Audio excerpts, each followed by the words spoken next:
Hi, this is Jacqueline here with the Grow Program. Thanks for growing with me on today. God bless you. How are you doing?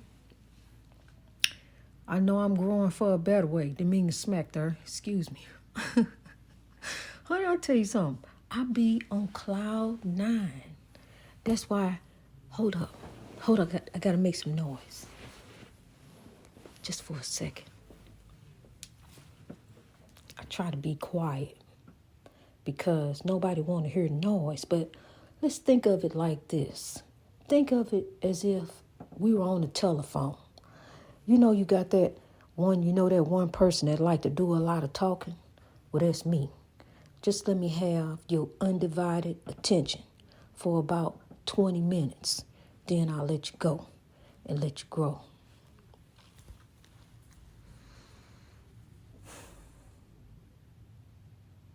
I am just shaking my head and in awe and humble at the sight of God. Let me share something with you real quick. I know some of you are my brothers and sisters from another mother, but the same Father God, or of different colors. But let me share something with you. I'm of the darker color. I'm of the African color. I'm of the color that was in chains and held down, that has still been held down by the neck. But as we all get up, we all rise up, we all link up, lock up, and it don't matter. We are all one in God. We are the human race. So I say that to say this. I love you. If I was standing in front of you, you know I love you right there in your face. Love all around. Love everywhere. Because I don't care what your race. We are the same under God. God is love. God created us all here on this earth to love one another, to come together. Now I'm going to tell you something. Let me share something with you. I feel over here in the United States, when me and my daughter go walking, I feel very scared, worried that somebody's going to come along. Matter of fact, one day I was in the park alone. I told you about that last summer. I was over there alone recording, and the man in the red van, he looked like he was getting ready to pull something out on me because I told him I didn't want to talk to him and come to him, like a woman, being there with him, what he was looking for, that kind of woman. That wasn't me. I'm there on a godly journey trying to grow. So when I told him that, he looked like he was reaching for something. So, I took off. It was time to grow. But while I was over there in the motherland, we walked around, sometimes hand in hand. We were a godly posse, and didn't nobody bother us. It was a beautiful voyage to the Atlantis, the paradise beyond the sea.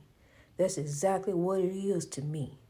Beautiful Africa, the motherland. In God, here we stand. We're going to grow and lift the oppressed. Because I'm going to tell you something. Those people over there, honey, ain't nobody bother nobody. I walked to the store. I went where I wanted to go. Any store I went in, bought things. People were nice. People were kind. Kids looked at me.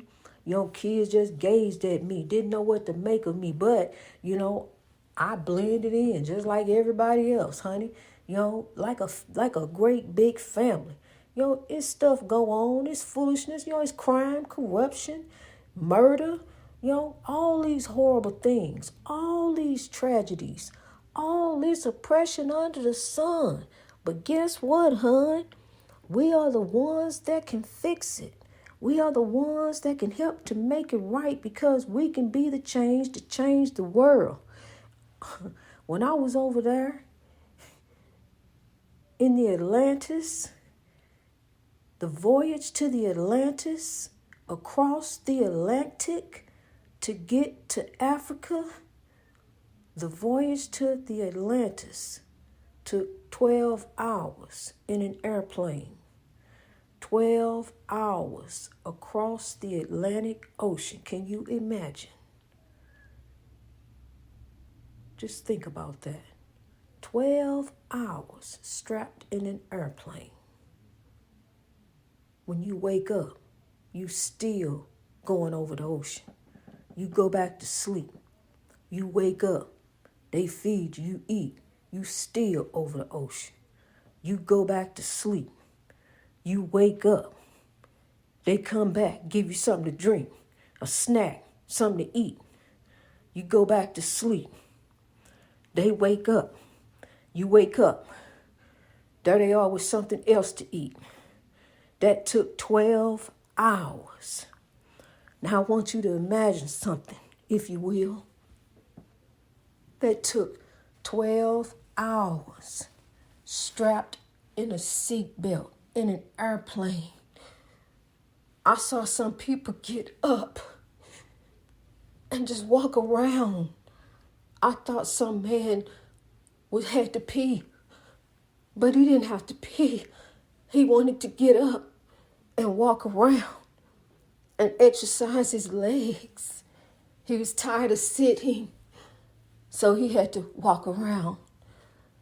Other people kept getting up to go to the bathroom. I know, because I was sitting in the aisle seat next to the window, and the lady by the window kept getting up. I think probably every 30 minutes to go to the bathroom.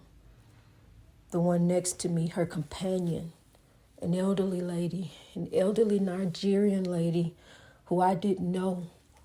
I couldn't understand them. They couldn't understand me, but we were just like family, sitting right there together.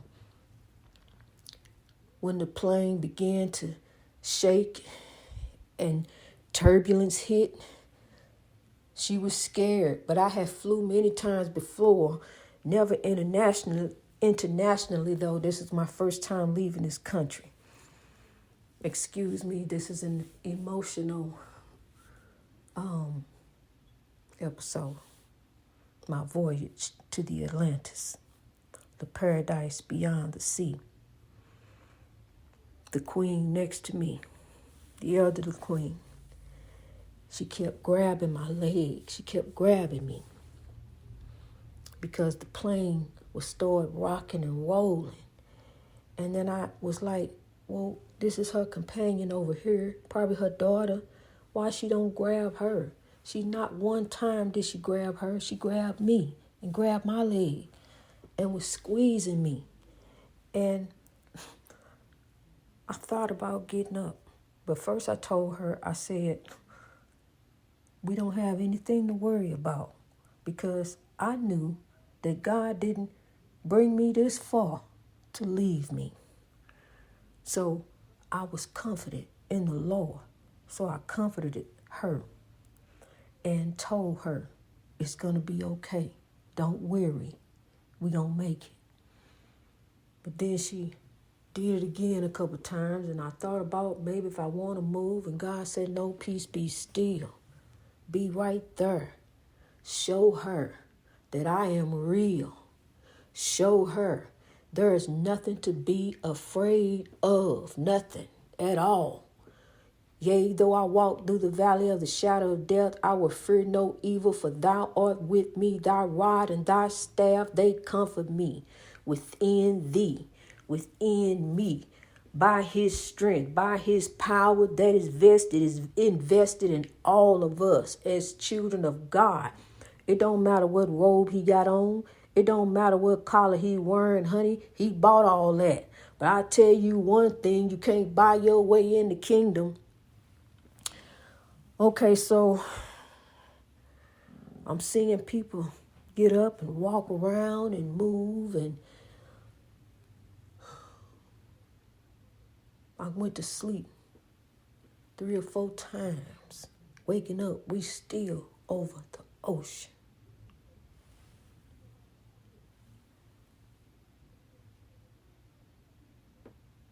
On the way back, the trip, taking that trip the second time, it was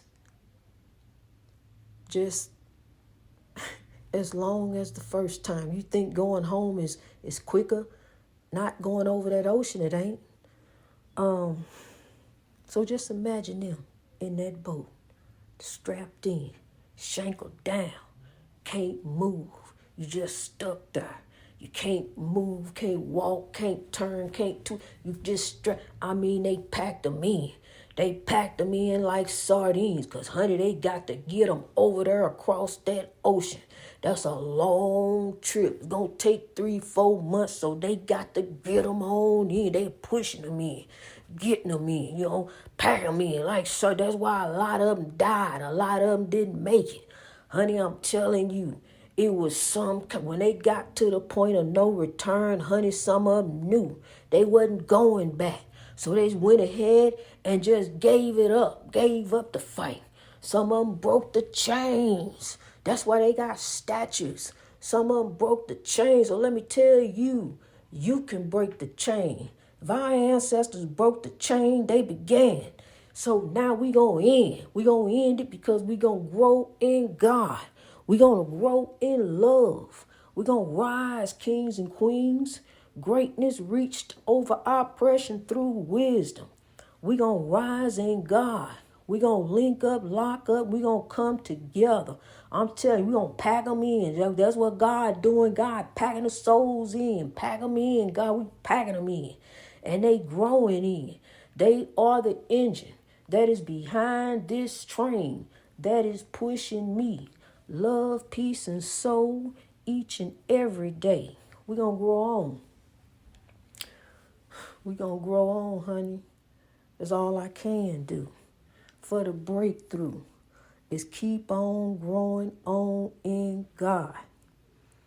It ain't no dying in the spiritual warfare. The voyage to the Atlantis. On the way back at the airport, when I met up with that couple, we were standing there talking. And as we were standing there talking, because we had already approached the gate agents, the ticket agents. I think that's the name for them. We had already approached the ticket agents, told them, they said, well, it's too early.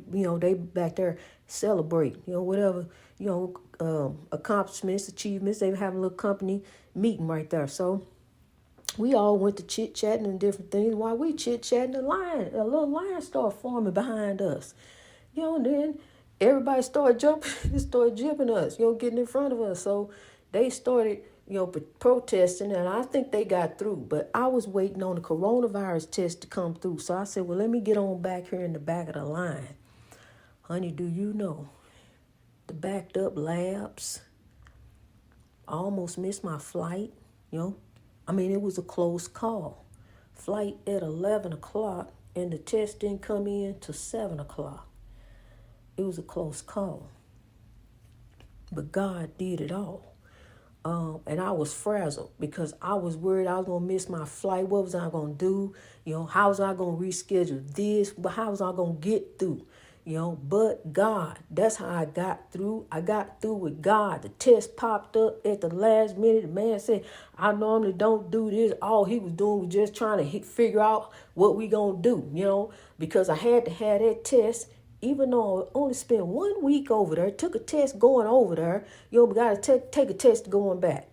That's why a lot of people don't want to fly nowhere, internationally anymore, because you take a chance, and get over there and you may not get back. Because, see, it almost happened to me.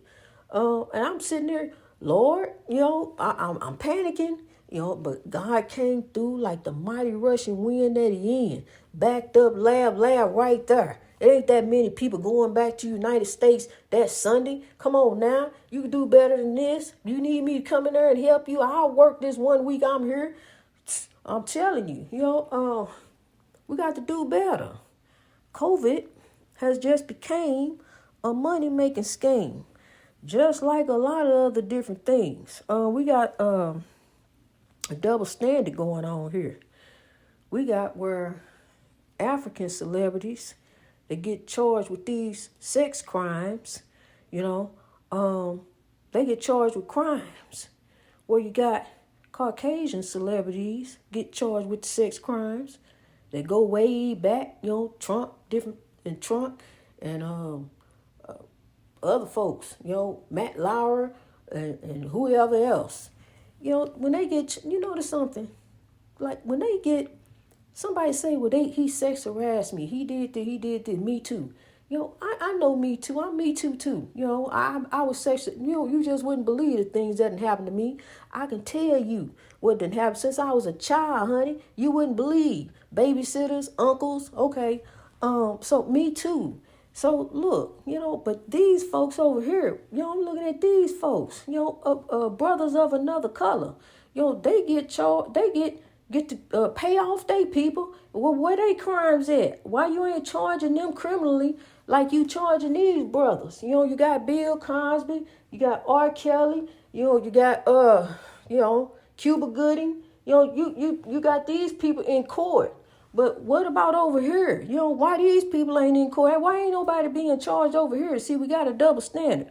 That's why I say Lady Justice is peeking out from under that blind. She looking. You may think you got a blind. She peeking out from under that blind. That blind been up there a long time. And that blind about dusty, got holes in it. Dust, moths, different things got up there and ate that blind. She peeking out. She can see. She can see. It ain't no justice. She know that. The scale is not balanced. It ain't balanced. When you got a man sitting in jail for 43 years and he finally get out and ain't nothing. Bye. See you later.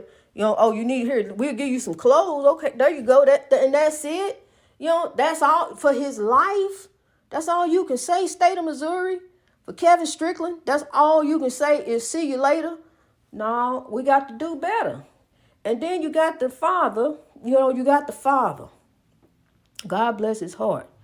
No-knock warrant. What neighborhood do you think they going in on a no-knock warrant? They ain't going up there in Beverly Hills on a no-knock warrant.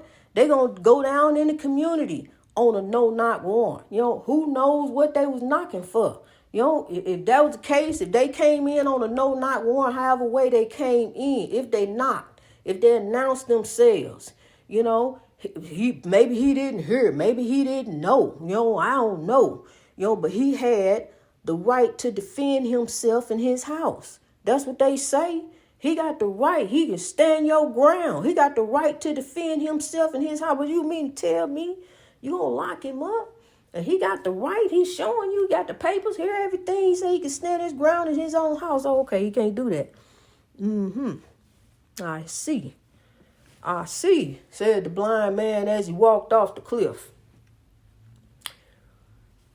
Got double standards going on here. We need some changes. We need to right the wrongs. We need to get it growing on. We need to change some hearts and minds to grow. For God, for tomorrow, as we grow for today, with yesterday as a memory.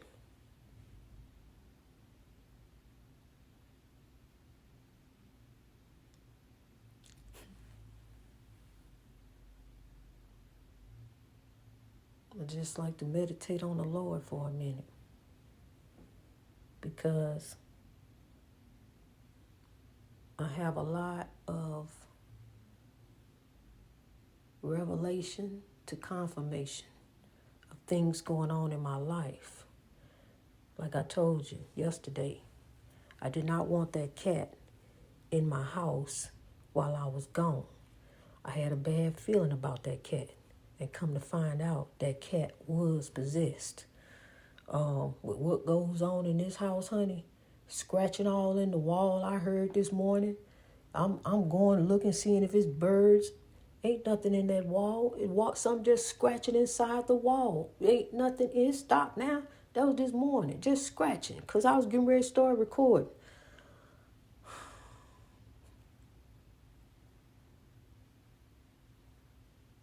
The enemy is busy.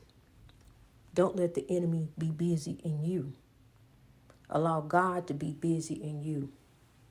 That way you get the breakthrough. Say this before you go to bed and before you wake up. Remind yourself 3-4 times a day, even when you're taking your medicine, whatever you got to do, whatever your ritual is. Say this: greatness reached over oppression through wisdom. We growing in God daily. It is a daily journey, not a weekly journey, a daily journey. Growing in God together, brothers and sisters from different mothers, but one Father God. I love you. God bless you. Greatness reached over oppression through wisdom all over the world.